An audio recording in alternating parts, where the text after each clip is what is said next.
नमस्कार शेतकरी मित्रांनो. आपल्या कृषी व परिवारात तुम्हा सर्व हरभरा उत्पादक बांधवांचे मनापासून स्वागत आहे. मंडळी राम राम. आजचा हा विषय अत्यंत खास आहे, कारण आपला हरभरा आता अशा वळणावर येऊन ठेपला आहे जिथे आपली एक चूक उत्पादनात मोठी घट करू शकते आणि आपली योग्य कृती आपल्याला एकरी 12 ते 15 क्विंटलच्या विक्रमी उत्पादनाकडे घेऊन जाऊ शकते. सध्या तुमचे हरभरा साधारण 35 ते 45 दिवसांच्या आसपास असेल. काही ठिकाणी फुटवे फुटत असतील तर कुठे कुठे हिरवेगार पानात छोटी नाजूक फुले डोकावू लागली असतील. हीच ती वेळ आहे जिथं हरभरा पिकाला खऱ्या अर्थाने बळ देण्याची गरज असते. आजच्या या विशेष व्हिडिओमध्ये आपण हरभरा पिकाच्या दुसऱ्या फवारणीचा संपूर्ण मास्टर प्लॅन पाहणार आहोत.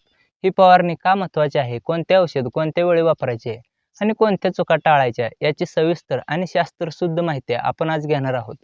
हा व्हिडिओ शेवटपर्यंत पहा, कारण अर्धवट माहिती नेहमीच धोकादायक असते. हरभरा हे पीक दिसायला जितकं सोपं वाटतं तितकंच ते संवेदनशील असतं. पहिल्या 35 ते 40 दिवसात आपण झाडाची शाकीय वाढ म्हणजे व्हेजिटेटिव्ह ग्रोथ केली, पण आता खरी कसोटी आहे ती म्हणजे फुलोरा अवस्थेची म्हणजेच फ्लावरिंग स्टेज. या अवस्थेत झाडाला 3 मुख्य संकटे येतात. पहिले संकट म्हणजे घोटाळे, त्याला इंग्लिशमध्ये पोड बोरर म्हणतात, जे अगदी सुरुवातीला फुलांवर आणि नंतर कोवळ्या घाट्यांवर ताव मारते. दुसरे मोठे संकट म्हणजे मर रोग, जो सुप्त अवस्थेतून अचानक बाहेर येतो आणि बघता बघता हिरवेगार झाड वाळून जाते. आणि तिसरे पोषक म्हणजे तत्वांची कमतरता, ज्यामुळे फुलगळ होते किंवा झाडाला पुरेसे फुटवे फुटत नाहीत. या तिन्ही गोष्टीवर नियंत्रण मिळवण्यासाठी आपली ही दुसरी फवारणी एखाद्या रामबाण उपायासारखी काम करणार आहे.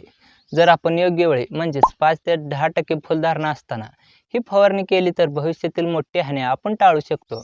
अनेक शेतकरी विचारतात की दादा, नेमकी फवारणी कधी करायची? तर याचे उत्तर तुमच्या पिकाच्या अवस्थेत लपलेले आहे.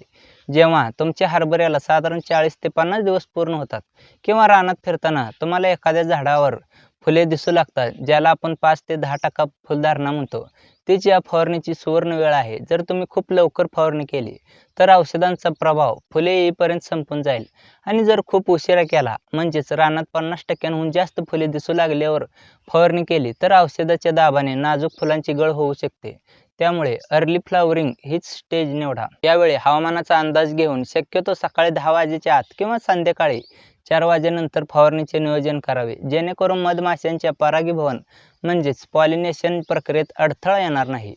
हरभऱ्याचा सर्वात मोठा शत्रू म्हणजे घोटाळे. ही अळी सुरुवातीला खूप लहान असते, पण ती फुलांच्या कळ्या कुरतडते. एकदा का अळी घाट्यात घुसली की मग तिला मारणे कठीण होते. म्हणूनच या फवारणीत एक दर्जेदार कीटकनाशक असणे अनिवार्य आहे. यासाठी मी तुम्हाला 3 पर्याय देतो. तुमच्या बजेटनुसार तुम्ही याची निवड करू शकता. पहिला आणि सर्वात प्रभावी पर्याय म्हणजे कोराजेन. याचे प्रमाण 6 मिली प्रति 15 लिटर पंपासाठी ठेवावे. याचा रिझल्ट दीर्घकाळ टिकतो. दुसरा पर्याय म्हणजे बायर कंपनीचं फेम. याचे प्रमाण पण 5 मिली प्रति पंप ठेवा. जर तुम्हाला कमी खर्चात चांगला रिझल्ट हवा असेल तर इमामॅक्टिन बेंझोएट 5% SG म्हणजे प्रोक्लेम 10 ते 12 ग्रॅम प्रति पंप याप्रमाणे वापरू शकता. लक्षात ठेवा, अळी दिसण्याची वाट पाहू नका. प्रतिबंधात्मक उपाय म्हणून कीटकनाशक वापरणे फायद्याचे ठरते. हरभऱ्यातील मर रोग हा एखाद्या हार्ट अटॅक सारखा असतो. झाड सकाळी छान दिसते आणि संध्याकाळी वाळलेले असते. हे टाळण्यासाठी आपल्याला एक सिस्टमॅटिक म्हणजेच अँटीफंगल बुरशीनाशक वापरावे लागेल.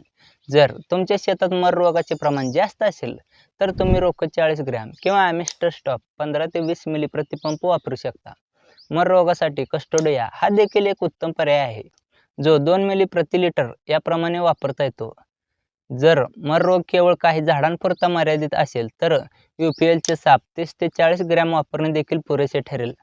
मर रोगाच्या बाबतीत एक विशेष टिप म्हणजे फवारणी करताना पंपाचे नोझल थोडे ढिले करून औषध झाडाच्या बुंद्यापाशी पडेल याची काळजी घ्या, कारण बुरशी ही मुळांवर असते. केवळ कीड आणि रोग नियंत्रण करून देखील चालणार नाही, तर आपल्याला उत्पादन वाढवायचे आहे. त्यासाठी झाडाला ताकद देणे गरजेचे आहे. या टप्प्यावर झाडाला अमिनो ॲसिडची नितांत गरज असते. अमिनो ॲसिडमुळे झाडाची चयापचय क्रिया सुधारते आणि प्रतिकूल हवामानातही झाड तग धरतं. यासाठी सिजंटा कंपनीचं इसाबियन 30 ते 40 मिली, कोरोमंडलचे फंटॅक प्लस 20 ते 30 मिली किंवा टाटा कंपनीचे टाटा बहार यापैकी कोणतेही एक टॉनिक वापरा. यासोबतच फुटव्यांची संख्या आणि फुलांची गुणवत्ता वाढवण्यासाठी विद्राव्य खतांची जोड द्या.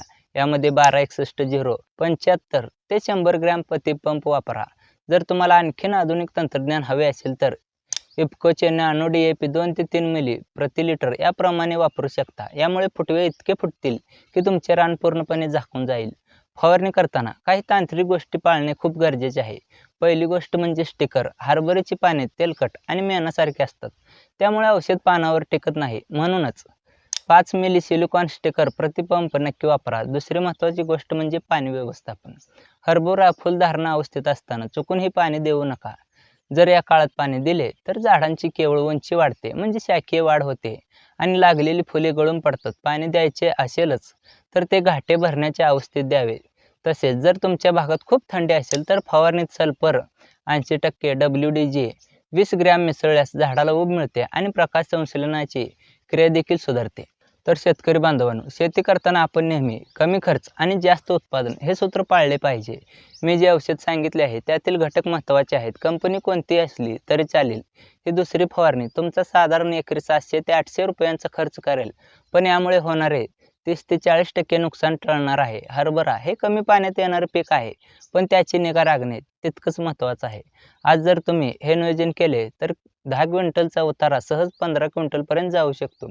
सोयाबीन किंवा इतर पिकाच्या तुलनेत हरभऱ्याला बाजारात चांगला भाव मिळतो, त्यामुळे या पिकाकडे दुर्लक्ष करू नका. तर हा होता आपल्या हरभरा पिकाच्या दुसऱ्या फवारणीचा संपूर्ण आराखडा. आशा आहे की तुम्हाला ही माहिती सविस्तर आणि उपयुक्त वाटली असेल. लक्षात ठेवा, शेती ही कष्टाची आहेच, पण ती जर तंत्रज्ञानाची जोड देऊन केली तरच परवडते. तुमच्या शेतात सध्या हरभरा किती दिवसांचा आहे आणि तुम्ही कोणती फवारणी करणार आहात हे मला कमेंटमधून नक्की कळवा. हा व्हिडिओ आपल्या इतर शेतकरी बांधवांसोबत व्हॉट्सअपवर शेअर करा, जेणेकरून कोणाचंही नुकसान होणार नाही. तुम्ही जर आपल्या चॅनलवर नवीन असाल तर चॅनलला अशाच माहितीपूर्ण व्हिडिओसाठी सबस्क्राईब करून ठेवा. पुन्हा भेटूया अशाच एका अभ्यासपूर्ण विषयासह. तोपर्यंत काळजी घ्या, आनंदी राहा.